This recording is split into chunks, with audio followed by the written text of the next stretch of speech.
Hello, my name is Terry Nemmers, and it's October 22nd, 2012. I just received a response from Batty Man!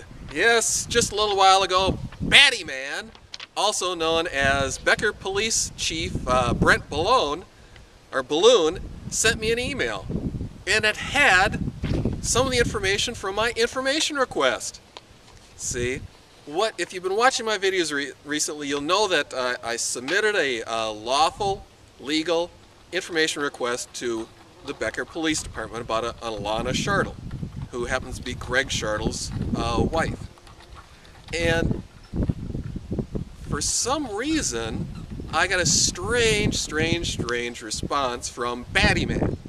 All right, I read it in my last video, so I won't repeat it this time. But I will read you Batty Man's response today. It says, I gotta get to the right page here. Mr. Nemmers. Remember last time it was Mr. Members? Okay. By attachment, you will find a copy of the ICR initial case report pertaining to the incident that you are requesting information on. As you will note, the description is for an agency assist by my department, and therefore there are no other documents that we possess regarding this case/incident. We do not possess any other documents that you described in your request. Incident report, 911 call, information or tapes, audio/video recordings, internal video, or others. To obtain a copy of any other documents that may exist, I would suggest contacting the agencies who were involved in the incident, the Sherburne County Sheriff's Department and the FBI. Now, if you remember from my phone call from the 21st, the officer who I was speaking to, boy, I don't remember the FBI being involved in the case here in a long time, right? Okay. This should satisfy your request. Please feel free to contact me should you have any other questions. Brent Baloun.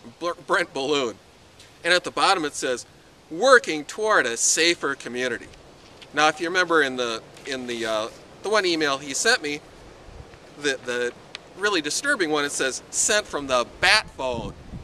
See, so obviously Brent Batty Man Baloun has changed his little message there. Why? Well, obviously, I recorded the phone conversation, I put it up on YouTube, and what have I been doing since?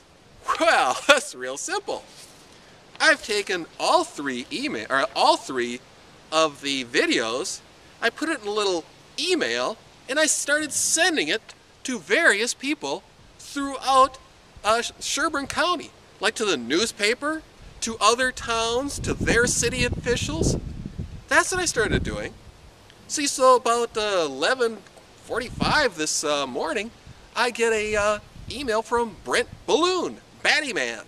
All right. Obviously, he's been talking to the city attorney and the Sherburne County attorney, saying, "Geez, should I respond to this guy?" And they're going, "Well, geez, he did read the Minnesota statute pursuant to misconduct of a public official, and he does like to go file criminal complaints against public officials. So chances are that he'd probably show up in Sherburne County with his little camera filing a complaint against you. So maybe you should respond to him." I think that's what the meeting was all about. So that I get a little attachment on his little thing here. Document 10212-00.pdf. All right? So he sent me some information. Haven't looked at it yet. But the important thing is that you people know that by putting up a video, recording their conversation, putting up a video, and then sending it to people that live around them that are officials, forces them to act. And of course it helps to know what you're talking about to start with when you're making this request. See? Because if you watch my previous videos about Batty Man, then you'll see why Batty Man is going batty over my requests. So, that's the detail, people. Start recording your phone conversations with these people. Start making it known to the public. Oh, and another thing. Each one of these phone calls was on a specific date. It was each a date that Greg Shartle had a hearing. See, so that's probably why Batty Man went so batty. Because the last thing they wanted was publicity about the case of Greg Shartle. And now I've been searching the internet since I've put up these YouTubes, and there's no news about Greg Shartle. Now, on Friday, there was something significant happening in the case. Now, you'd think it would have made the paper, but it didn't. But what did was, no, it didn't make the paper, but it certainly made the viral, the internal viral news of Sherburne County. This, about Batty Man. See? And Batty Man's involvement with Greg Shartle. See, now there's questions about the case about Greg Shartle. It's not clear cut. See, so now these people are starting to wonder what's really been told to them that is the truth and what's a lie. And all it was just a couple of phone calls and a few emails. Well, a few videos uploaded to YouTube. So I'm making screenshots of all of the responses, or all my emails that I sent out, and I'll be posting them up on my website so you can take a look at them. I'll put a few in the video there. So that's the strategy, people. You know, record the conversation, put it up on YouTube, then publicize it. Make the local officials know what's going on. See, because they're Batty Man's support group. And if Batty Man's support group goes, Batty Man is acting kind of batty, then we don't want to support him.